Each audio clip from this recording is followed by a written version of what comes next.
Uma epidemia está solta na Enterprise. Kirk, Spock e McCoy encontram a droga para curá-la em um planeta dominado por um misterioso humano imortal, em Requiem for Methuselah, episódio da terceira temporada de Jornada nas Estrelas que vamos revisitar agora.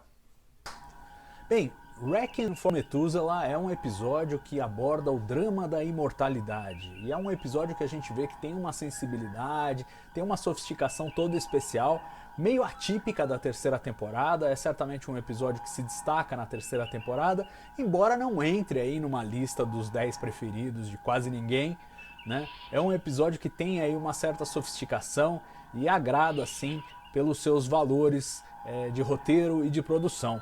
É um episódio que a gente percebe que tem essa sensibilidade, porque afinal de contas veio de um escritor de ficção científica consagrado, no caso Jerome Bixby, que já estava virando figurinha fácil na produção de Star Trek. Ele que escreveu Mirror Mirror, foi o primeiro episódio dele, depois contribuiu com By Any Other Name, e na terceira temporada já havia escrito o ótimo também Day of the Dove.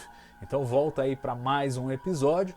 E um episódio que evoluiu rapidamente, da primeira proposta até o último roteiro e as filmagens, né? A primeira proposta dele vem em setembro de 1968 e ao longo dos meses seguintes ia ser desenvolvido num roteiro que ia ser filmado no comecinho de dezembro de 1968. Então um trânsito relativamente rápido e um roteiro que teve algumas reescritas pelo caminho, né, do Arthur Singer e do Fred Freiberger, mas em geral pouca coisa, né? Algumas coisas de detalhe, por exemplo, o Bixby incluiu vários personagens que seriam aí o Matusalém, né, esse personagem, o Flint, personagens históricos, então tinha incluído Jesus e Moisés, e que o pessoal da NBC falou, olha, melhor tirar, porque isso aí pode dar confusão com o pessoal religioso, tal, então vamos evitar a confusão, pediu para tirar. Também foi tirado o Picasso, era uma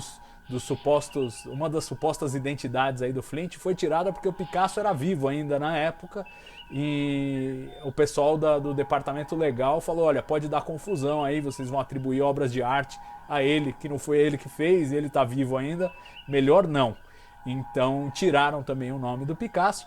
E o que talvez tenha incomodado mais o Bixby foi que ele tinha, a premissa dele era que o Flint seria o Beethoven. E aí eles trocaram pelo Brahms, né? E aí a justificativa da produção foi, o Brahms é mais fácil para fazer uma valsa, para o Capitão Kirk dançar com a Reyna Capek e tal. Mas ele não gostou, ele falou, pô, eu comporia uma música do Beethoven aqui com estilo de Beethoven e tal, não ficou feliz com essa troca.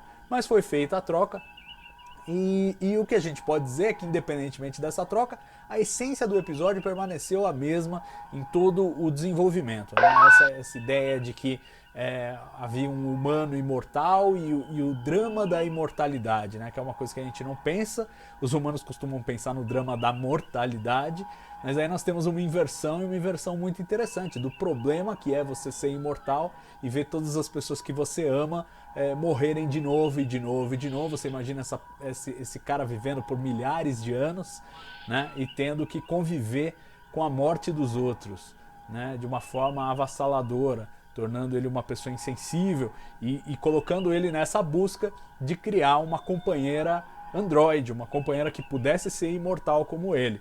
Então, assim, a premissa é muito, muito interessante e é bem abordada, é bem trabalhada ao longo do roteiro. A gente tem esse envolvimento.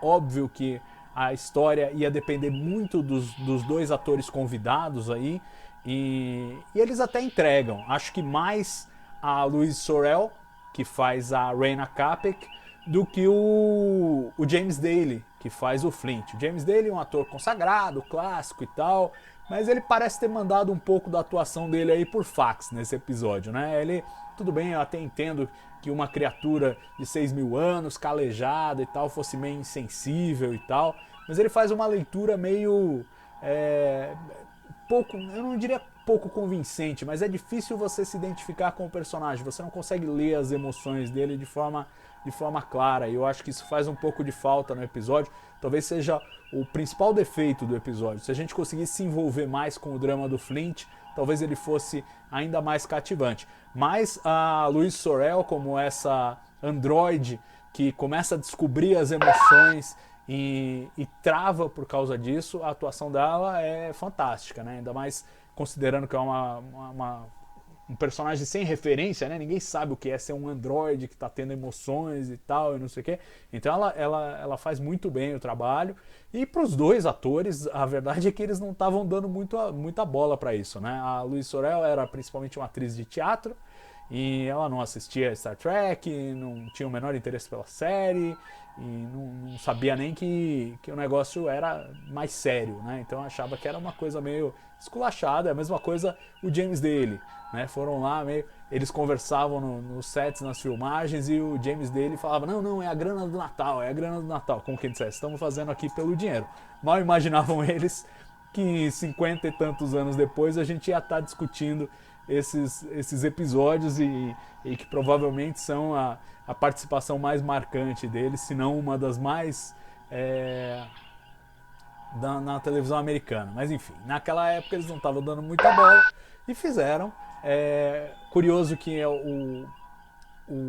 a primeira escolha do Jerome Bixby, a sugestão dele para escalar a Reyna, foi a Barbara Anderson, que fez a Lenore Caridian em The Conscience of the King, da primeira temporada. Mas ela não estava disponível, então caiu para Louise Sorel, que segurou a onda muito bem. A Louise Sorel, que era morena, né, e pediu para ser loira neste episódio. Os caras arrumaram uma peruca para ela e a gente tem um pequeno vislumbre dela morena num dos androides que estão deitados lá. A hora que eles descobrem os vários protótipos de Reyna lá, tem um que tem o cabelo moreno, que é o da própria atriz. Mas enfim, escalaram bem, deu certo.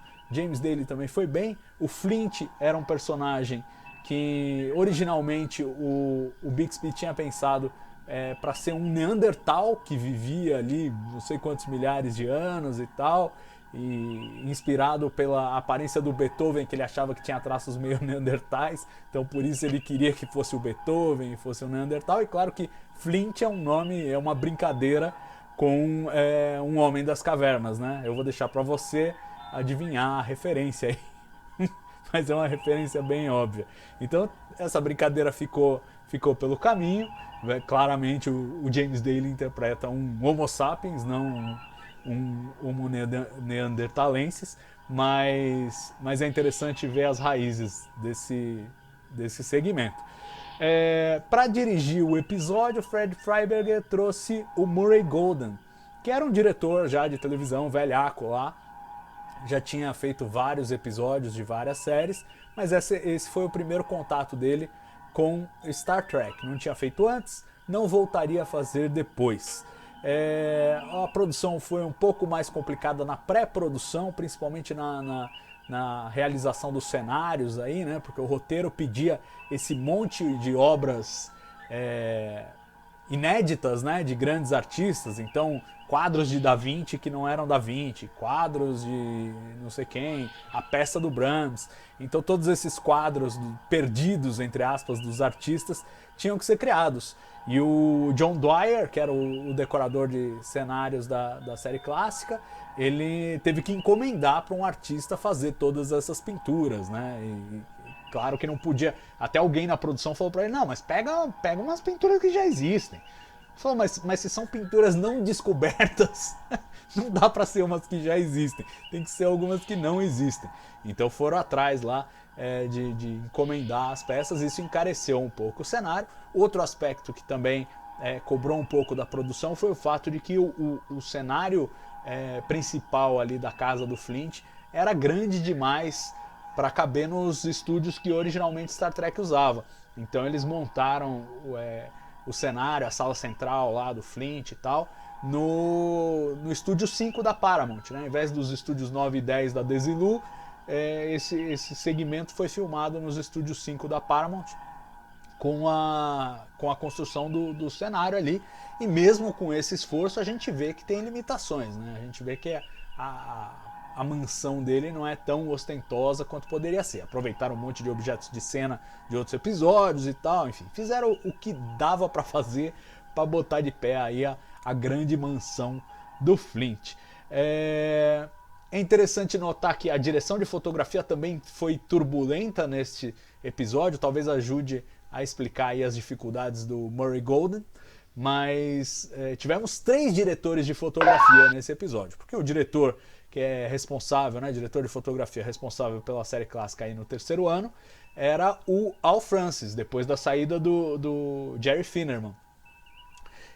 Só que o Al Francis ficou doente no começo das filmagens desse episódio, então dois dias de filmagem foram cobertos pelo John Finger, que era um diretor de fotografia de outra série lá da Desilu, e um dia ele foi coberto pelo Ernest Haller, que você há de se lembrar, foi o diretor de fotografia do 2º piloto de Star Trek, Where No Man Has Gone Before, e tinha sido antes disso diretor de fotografia de um certo filminho aí que você pode ter ouvido falar, E o Vento Levou.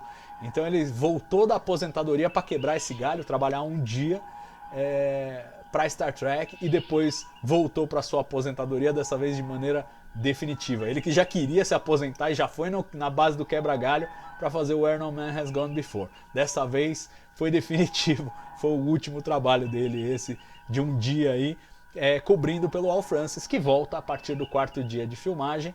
E é claro que isso aí pode ocasionar atrasos, porque o diretor de fotografia responde pela iluminação do cenário, né? E o processo de iluminação às vezes pode demorar mais ou menos, dependendo de quem faz e da familiaridade aí com os cenários, com os atores, com a dinâmica da série, etc.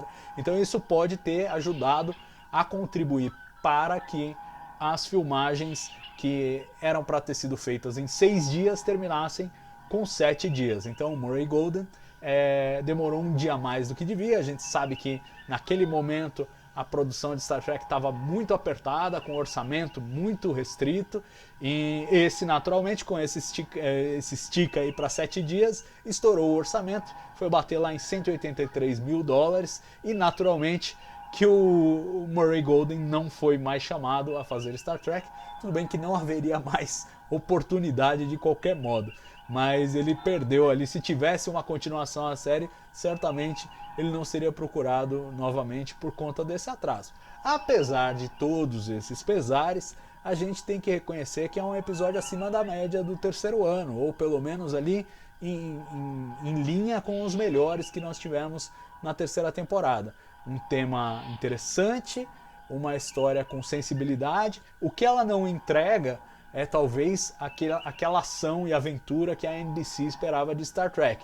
Esse é um dos episódios que certamente eles poderiam classificar como muito cerebrais de Jornada nas Estrelas.